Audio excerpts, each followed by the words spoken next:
নমস্কার, good morning. তোমরা দেখছো তোমাদের প্রিয় channel exam guide by Nitu. বন্ধুরা, আরআরবি এনটিপিসি জিকে ক্লাসে তোমাদেরকে জানাই স্বাগত।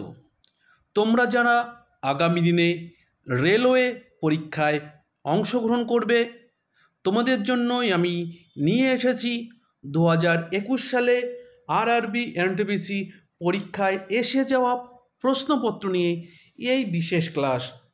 আজকে আমি করাচ্ছি 69 নম্বর ক্লাস, যা 4 ফেব্রুয়ারি 2021 সালে প্রথম শিফটে পরীক্ষায় এসেছিল। তো বন্ধুরা, তোমরা যারা এখনো পর্যন্ত চ্যানেলটি সাবস্ক্রাইব করোনি, তো অবশ্যই চ্যানেলটি সাবস্ক্রাইব করে নেবে। ভিডিওটা ভালো লাগলে অবশ্যই লাইক করবে, বন্ধুদের সঙ্গে শেয়ার করবে। তো চলো শুরু করছি আজকের প্রশ্নপত্রগুলো। প্রথম প্রশ্ন দেখো কি বলেছে। ভারতের প্রথম পঞ্চবার্ষিক পরিকল্পনার মূল বিষয়বস্তু কী ছিল? তো ভারতের প্রথম পঞ্চবার্ষিকী পরিকল্পনার মূল বিষয়বস্তু ছিল কৃষিকে কেন্দ্র করে প্রাথমিক খাতের উন্নয়ন।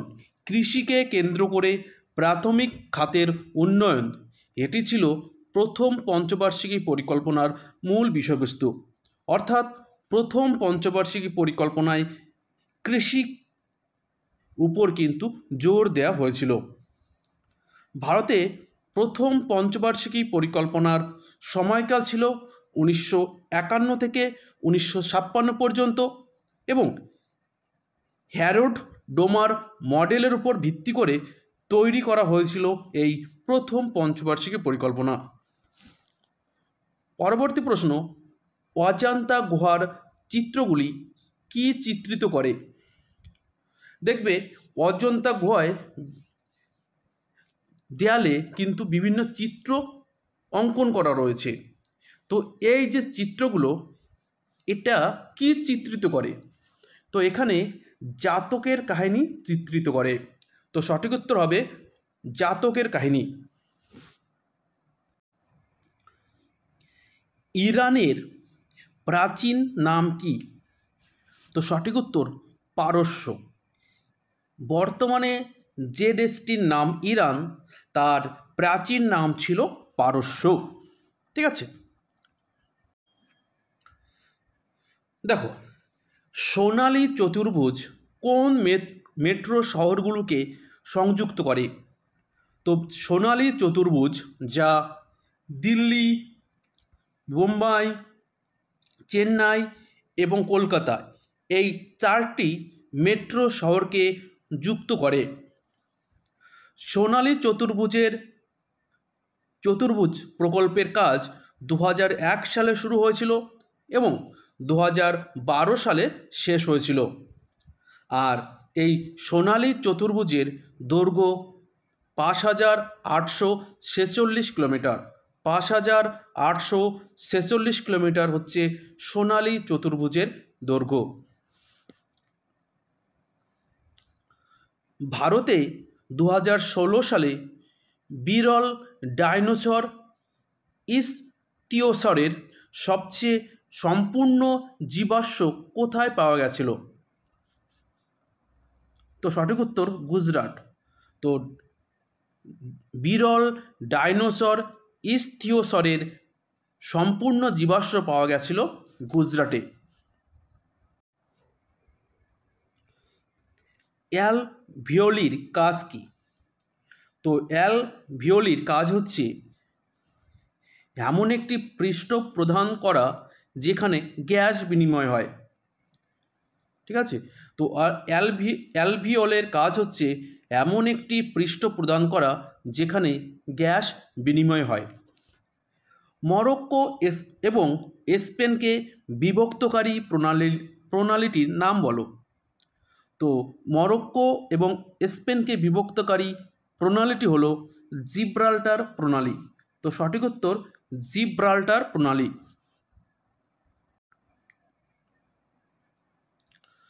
ভারতের বেশিরভাগ বৈদেশিক বাণিজ্য কিভাবে হয়?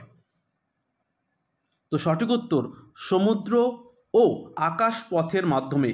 সমুদ্র ও আকাশপথের মাধ্যমে ভারতে বেশিরভাগ বৈদেশিক বাণিজ্য সম্পন্ন হয়।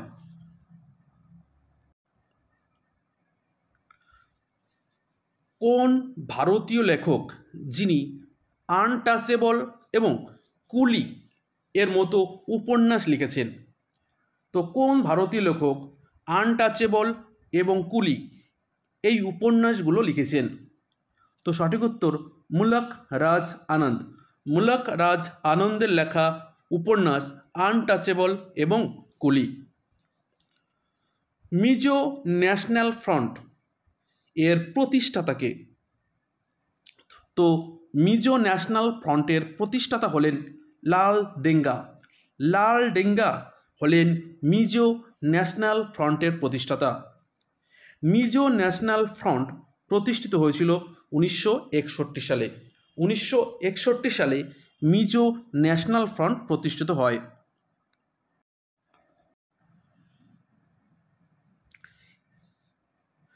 কে উত্তরাধিকার সূত্র আবিষ্কার করেন? তো সঠিক উত্তর গ্রেগর মেন্ডেল। গ্রেগর মেন্ডেল তিনি উত্তরাধিকার সূত্র আবিষ্কার করেন। তিনি মটর গাছের উপর কাজ করার মাধ্যমে উত্তরাধিকারের মৌলিক সূত্রগুলো আবিষ্কার করেছিলেন। গ্রেগর মেন্ডেলকে আধুনিক জিনতত্ত্বের জনক বলা হয়। তিনি একজন অস্ট্রিয়ান বিজ্ঞানী।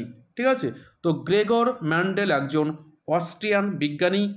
গ্রেগর মেন্ডেলকে আধুনিক জিনতত্ত্বের জনক বলা হয় এবং গ্রেগর মেন্ডেল তিনি উত্তরাধিকার সূত্র আবিষ্কার করেন। নিচের মধ্যে কে খিলাফত আন্দোলনের নেতৃত্ব দিয়েছিলেন? তো খিলাফত আন্দোলনের নেতৃত্ব দিয়েছিলেন শওকত আলী। Option D Shaukat Ali. দেখো, ভারতে খিলাফত আন্দোলন শুরু হয়েছিল 1919 সালে। খিলাফত আন্দোলনের অন্যান্য ভারতীয় নেতারা হলেন মোহাম্মদ আলী জহর, আবুল কালাম আজাদ, হাকিম আজমল খাঁ এবং হজরত মোহানি। এনারা কিন্তু সবাই খিলাফত আন্দোলনের সঙ্গে যুক্ত ছিলেন। নিম্নলিখিত কোনটি এমপিইজি এর সঠিক পূর্ণরূপ? দেখো বন্ধুরা, প্রতিটা শিফটেই কিন্তু এই সংক্ষিপ্ত রূপ দেয়া রয়েছে এবং পূর্ণরূপ বের করতে বলেছে। তো প্রতিটা শিফটেই কিন্তু এই ধরনের প্রশ্ন কিন্তু তোমাদের এসেছে।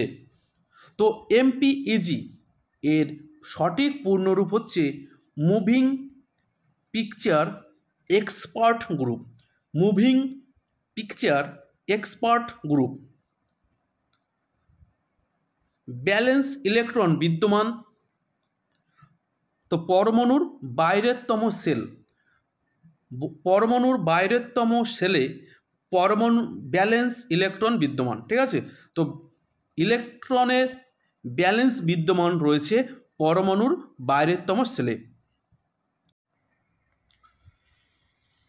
খড়াই উট প্রধানত কোন ধরনের খাবার খাওয়ার জন্য পরিচিত? তো খড়াই উট সাধারণত ম্যানগ্রোভ খাবার খায়। ঠিক আছে, ম্যানগ্রোভ খাবার খায়। এই খড়াই উট প্রধানত ম্যানগ্রোভ জাতীয় খাবার খায়। নিচের কোন দেশে একাধিক সময় অঞ্চল অনুসরণ করে? আমাদের যেরকম একটা সময় রয়েছে, ঠিক আছে, আর্জেন্টিনার একটি সময়, চীনে একটি সময়, কিন্তু আমেরিকায় কিন্তু একাধিক সময় অঞ্চল রয়েছে। আমেরিকা ছাড়াও Russia, Australia, Canada, Brazil, France, Mexico, Indonesia এই সমস্ত দেশগুলোতে একাধিকবার সময় অঞ্চল অনুসরণ করে। ঠিক আছে, পরবর্তী প্রশ্ন, রাজ্যসভার সদস্যদের মেয়াদকাল কত বছর? তো রাজ্যসভার সদস্যদের মেয়াদকাল কিন্তু 6 বছর। রাজ্যসভা একটি স্থায়ী কক্ষ। রাজ্যসভার সদস্য হতে গেলে কমপক্ষে 30 বছর বয়স হতে হয়। ঠিক আছে। ভারতের সংসদের উচ্চকক্ষ কিন্তু এই রাজ্যসভা। ভারতীয় সংসদের বা পার্লামেন্টের উচ্চকক্ষ হচ্ছে এই রাজ্যসভা। এই রাজ্যসভার সভাপতিত্ব করেন ভারতের উপরাষ্ট্রপতি। ভারতের উপরাষ্ট্রপতি রাজ্যসভার সভাপতিত্ব করে থাকেন। সার্ভাইল অব দ্য ফিটেস্ট বাক্যটি কে তৈরি করেছেন? তো এই বাক্যটি তৈরি করেছেন হারবার্ট স্পেন্সার। সঠিক উত্তর অপশন বি, হারবার্ট স্পেন্সার। তিনি সার্ভাইল অব দ্য ফিটেস্ট এই বাক্যটি তৈরি করেছেন। নিচের কোনটি গ্যারিসন শহর? তো সঠিক উত্তর জলন্ধর। দেখো, আম্বালা, মহো, বাবিনা এবং উদমপুর গ্যারিসন শহরের উদাহরণ। জলন্ধর ছাড়াও আম্বালা, মহো, বাবিনা এবং উদমপুর গ্যারিসন শহরের উদাহরণ। গ্যারিসন শহরগুলি সামরিক বাহিনী এবং প্রতিরক্ষা পরিষেবায় কর্মরত ব্যক্তিদের চাহিদা পূরণের জন্য নির্মিত হয়। ঠিক আছে। পরবর্তী প্রশ্ন, এক্সেল 2010 এর একটি শিটে কয়টি কলাম রয়েছে? তো এক্সেল 2010 একটি শিটে মোট 16,384টি কলাম রয়েছে।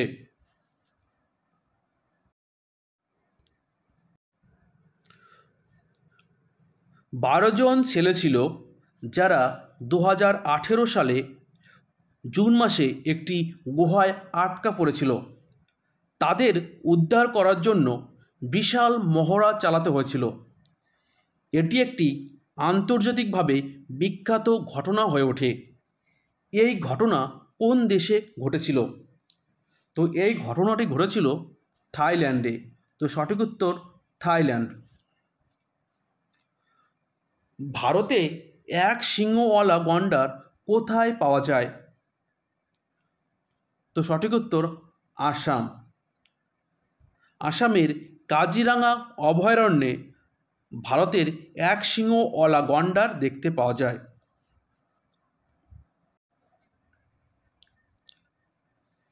30শে নভেম্বর 2024 পর্যন্ত কতটি দেশ আন্তর্জাতিক মুদ্রা তহবিলে বা IMFের সদস্য দেশ? তো সঠিক উত্তর 191টি। 2024 সালের 30শে নভেম্বর অনুযায়ী আন্তর্জাতিক মুদ্রা তহবিলের সদস্য দেশের সংখ্যা 191টি। পরবর্তী প্রশ্ন, নিচের কোনটি কম্পিউটার সিস্টেম মেমোরির বৃহত্তম একক? তো কম্পিউটার সিস্টেম মেমোরির বৃহত্তম একক হচ্ছে ইয়োটাবাইট। Option B, ইয়োটাবাইট। ইয়োটাবাইট হচ্ছে কম্পিউটার সিস্টেম মেমোরির বৃহত্তম একক। উজবেকিস্তানের কোন পর্যটক 11 শতকের ভারতে এসেছিলেন? তো সঠিক উত্তর আল বেরুনি। আল বেরুনি তিনি উজবেকিস্তান থেকে এসেছিলেন 11 শতকে। দেখো, গজনির সুলতান মাহমুদের আমলে ভারতে এসেছিলেন আল বেরুনি। আল বেরুনি 1017 থেকে 1030 সালের মধ্যে ভারতীয় উপমহাদেশে ভ্রমণ করেছিলেন। ঠিক আছে। পরবর্তী প্রশ্ন, G7 কি? তো G7 হচ্ছে IMF বর্ণিত বিশ্বের উন্নত অর্থনীতি। ইন্টারন্যাশনাল মনিটারি ফান্ড দ্বারা বর্ণিত বিশ্বের উন্নত অর্থনীতি হচ্ছে G7 গোষ্ঠী। G7 গোষ্ঠী। ভারত কর্তৃক উৎক্ষেপিত বিশ্বের ক্ষুদ্রতম মহাকাশযানের নাম কি? তো ভারত কর্তৃক উৎক্ষেপিত বিশ্বের ক্ষুদ্রতম মহাকাশযানটির নাম spirits. Option C, spirits.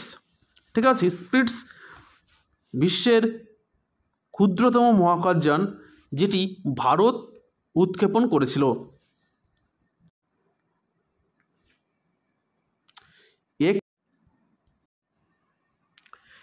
31শে October 2018-এ প্রধানমন্ত্রী নরেন্দ্র মোদী স্ট্যাচু অফ ইউনিটির উদ্বোধন করেছিলেন। তার নকশা কে করেছিলেন? তো এর নকশা করেছিলেন রাম ভানজি সুতার। স্ট্যাচু অফ ইউনিটির নকশা করেছিলেন রাম ভানজি সুতার। এই স্ট্যাচু অফ ইউনিটির এখানে সর্দার বল্লভভাই প্যাটেলের মূর্তি রয়েছে। ঠিক আছে, সর্দার বল্লভভাই প্যাটেলের মূর্তি। ভারতের কোন শহরে ইস্ট ইন্ডিয়া কোম্পানি তাদের প্রথম বাণিজ্য কেন্দ্র স্থাপন করেছিল? তো সঠিক উত্তর সুরাটে। কোম্পানি 1608 সালে মুঘল সম্রাট জাহাঙ্গীরের শাসনকালে প্রথম বাণিজ্য কুটি স্থাপনের অনুমতি পায়। ঠিক আছে, তো সুরাটে কোম্পানি 1608 সালে মুঘল সম্রাট জাহাঙ্গীরের শাসনকালে এই বাণিজ্য কুটি স্থাপনের অনুমতি পেয়েছিল। কোন দিনটি প্রতি বছর বিশ্ব বাস দিবস পালিত হয়? তো বিশ্ব বাস দিবস পালন করা হয় 18ই সেপ্টেম্বর। 18ই সেপ্টেম্বর প্রতি বছর বিশ্ব বাস দিবস পালন করা হয়। ভারতের পূর্ব উপকূল হলো, তো ভারতের পূর্ব উপকূল হলো নিম্ন পাললিক উপকূল। নিম্ন পাললিক উপকূল হচ্ছে ভারতের পূর্ব উপকূল। কেন্দ্রীয় শিল্প নিরাপত্তা বাহিনী বা সিআইএসএফ বা কেন্দ্রীয় শিল্প নিরাপত্তা বাহিনী কোন সালে প্রতিষ্ঠিত হয়েছিল? তো সঠিক উত্তর 1969 সালে। 1969 সালে সিআইএসএফ প্রতিষ্ঠিত হয়েছিল। পরবর্তী প্রশ্ন, নিচের কোনটি গ্লোবাল কমন্স এর একটি অংশ? দেখো, গ্লোবাল কমন্স কাকে বলে? তো গ্লোবাল কমন্স হলো এই গ্রহের এমন অঞ্চলগুলি যেগুলি কোনো একক দেশের সার্বভৌম নিয়ন্ত্রণে নেই, সমস্ত জাতির দ্বারা ভাগ করা বলে মনে করা হয়, যার ব্যবস্থাপনার জন্য আন্তর্জাতিক সহযোগিতা প্রয়োজন। ঠিক আছে, একেই বলা হয় গ্লোবাল কমন্স। তো নিচের যে আমাদের যে প্রশ্ন দিয়েছে কোনটি গ্লোবাল কমন্সের অংশ, তো সঠিক উত্তর হবে আন্টার্কটিকা। দেখো, আন্টার্কটিকা কোনো একটি নির্দিষ্ট দেশের সার্বভৌমর নিয়ন্ত্রণে নেই। পরবর্তী প্রশ্ন, ব্রিটিশ ইস্ট ইন্ডিয়া কোম্পানি কোন সালে গঠিত হয়? খুবই গুরুত্বপূর্ণ একটি প্রশ্ন। এই প্রশ্নটা কিন্তু রেলে প্রায় এসে থাকে। তো সঠিক উত্তর হবে 1600 সালে। 1600 সালে ব্রিটিশ ইস্ট ইন্ডিয়া কোম্পানি গঠিত হয়। আর 1600 সালে তখন মোগল সম্রাট ছিল আকবর। তো এরকম প্রশ্ন আছে, ইস্ট ইন্ডিয়া কোম্পানি যখন গঠিত হয় তখন মোগল সম্রাট কে ছিল? তো সঠিক উত্তর হতো আকবর। কংগ্রেস পার্টি 26শে জানুয়ারি 1930 নিম্নলিখিত কোনটি পালন করেছে? তো 26শে জানুয়ারি 1930 সালে কংগ্রেস পার্টি স্বাধীনতা দিবস পালন করেছে? তো সঠিক উত্তর হবে স্বাধীনতা দিবস। ভারতে কোন শহরে প্রথম সফল কটন মিল স্থাপিত হয়েছিল? দেখো তোমাদের প্রশ্ন এসেছে প্রথম সফল কটন মিল, এটা কিন্তু তোমরা মনে রাখবে। প্রথম কটন মিল আর প্রথম সফল কটন মিল, এই দুটো প্রশ্নের মধ্যে কিন্তু বিস্তর ফারাক। যদি প্রথম কটন মিল হতো তাহলে কিন্তু আমাদের কলকাতা হয়ে যেত, কিন্তু এখানে বলেছে প্রথম সফল কটন মিল, তো এখন আমাদের উত্তর হবে মুম্বাই। ঠিক আছে, তো পরীক্ষার সময় কিন্তু একটু চোখ কান খোলা রেখে কিন্তু উত্তর দেবে, তা না হলে কিন্তু নিশ্চিত জানা প্রশ্ন কিন্তু তোমরা ভুল করে আসবে।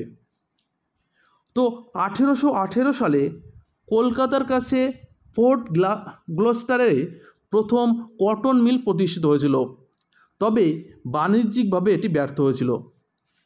তো ভারতে প্রথম কটন মিল প্রতিষ্ঠিত হয়েছিল কোথায়? কলকাতার ফোর্ট গ্লস্টারে, কিন্তু এটা কিন্তু বাণিজ্যিকভাবে ব্যর্থ হয়েছিল। দেখো 1854 সালে মুম্বাইতে Bombay spinning and waving company দ্বারা একটি তুলা মিলের কাজ শুরু হয়। এটি ভারতের প্রথম সফল যান্ত্রিক কটন মিল। তো একটু খেয়াল রাখবে, ঠিক আছে তোমরা। মুসলিম লীগ কোথায় প্রতিষ্ঠিত হয়েছিল? তো মুসলিম লীগ প্রতিষ্ঠিত হয়েছিল ঢাকায়। কত সালে? 1906 সালে মুসলিম লীগ প্রতিষ্ঠিত হয়। State bank of India bank of Kolkata নামে কোন বছর প্রতিষ্ঠিত হয়েছিল?